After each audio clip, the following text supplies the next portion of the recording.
Hello there, crafties. This is Miss May from Journal's Jewels and Gems Crafting Channel, the place where everyday items are used and repurposed, or reused rather, and repurposed and made into cute and adorable things, practical as well, all for the sake of art. Anyway, so I've got a pile of clothes here I'm going to be reusing. I've got a old PJ set, looks like a dress, something my sister told me to donate, but I just thought it had adorable buttons. So I've got all this stuff that I've incorporated into my project, and this particular video is for the hashtag 52 tags handmade challenge, where you can learn how to sew, hand sew, or if you already know, then you can show off your skills, so I'm new at this, so I'm doing my best, hanging in there anyway, and having fun. That's what it's all about. So anyway, I'll show you what I got. It's been a minute. I haven't been on here. I've been doing some moving and still living out of boxes, but that's okay. It's time for a break. Take a little breather and do some crafting. When you're moving, you're actually designing and stuff, but it's like work, so. But anyway, I got my office all set. I'm in a garage. I get half the garage. For a smaller room, I get half a garage. I'll take that. So I have tags, I think I stopped in March for a minute, tags 13 through 16. And the first tag was about, or the 13th was about, what is this one about? Layers? Layers, yes. I think the prompt video you had, those warm colors, those golds, the rich yellows and stuff, so really warm. I remember that anyway. So mine's is a little bit cooler because I've chosen to use blues. I've got the blues. I've got the blues. So, and it's supposed to be an ancient artifact, over 2,000 years old, displayed. So I really layered it up here anyway. I don't think I repeated material, but I tried to get all different blues. I've got turquoise, some navies, just nice little variety, and just layer it up. My stitches were basically running stitches. I have a one French knot that's supposed to replicate an old nail displayed nail or something. I've got three little, what is that, blanket stitch. I like that. It looks like a symbol. Where have I seen that before? Tassel, some buttons. Anyway, that one was fun. The next one, tag 14. I really like doing this one. Look at those little juicy coils. This is supposed to represent a treasure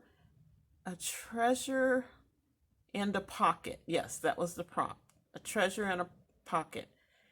So I have an old PJ material here, a sleeve, I think it is. Yeah, bottom of the sleeve. So that's my pocket. The tree represents, used to be a tree where I used to live, or where I'm moving from.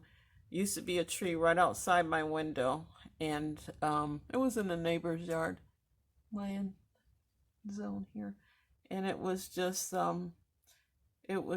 really nice to see that tree every day. It was something I look forward to doing. We don't think of things like that, trees. I'm a tree hugger, but it was COVID, so we had time to look out the window and stare at trees. But anyway, I saw it go totally bare, which is a little rare because in Florida, not all our trees go bare. We have them, but it's not a big show.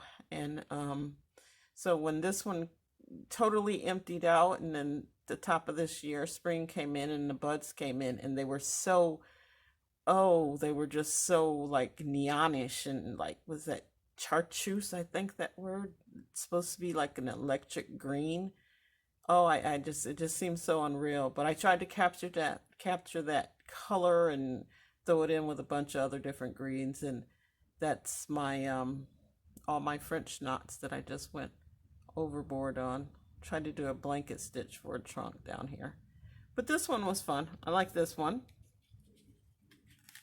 All these, I definitely could see being used in junk journals. I thought this one is. They're a little on the 3D-ish side, so it would be nice in a chunky junk journal anyway. And the next one, let's see, 15. I think it was layers as well, but it was supposed to represent a day or night scene, a landscape, a mini-scape. I've got baby blue as a base, so that's kind of like a early morning day hours. My landscape or mini-scape is supposed to be the beach. Bunch of little layers in here, nothing too straight. Got some added red threads on the sunshine on the basic khaki to add a little punch to the rays. I realized that thin thread doesn't work as a blanket stitch unless it's really tiny or something, but doesn't really work versus a thicker thread. I did it on this side. It made a nice little spine. And the last one is the stitch for that session, and it's the seed stitch. I hope it looks like an owl.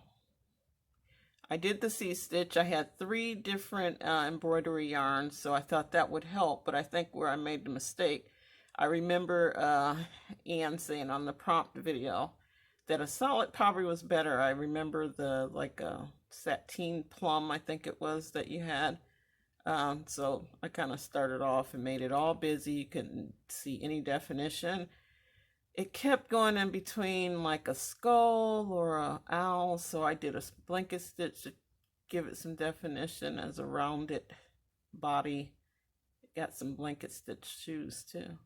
Cut off some felt, threw some more seed stitch in there, an old earring for a little barrette, some big old faux wood button eyes, and hopefully it does look like an owl.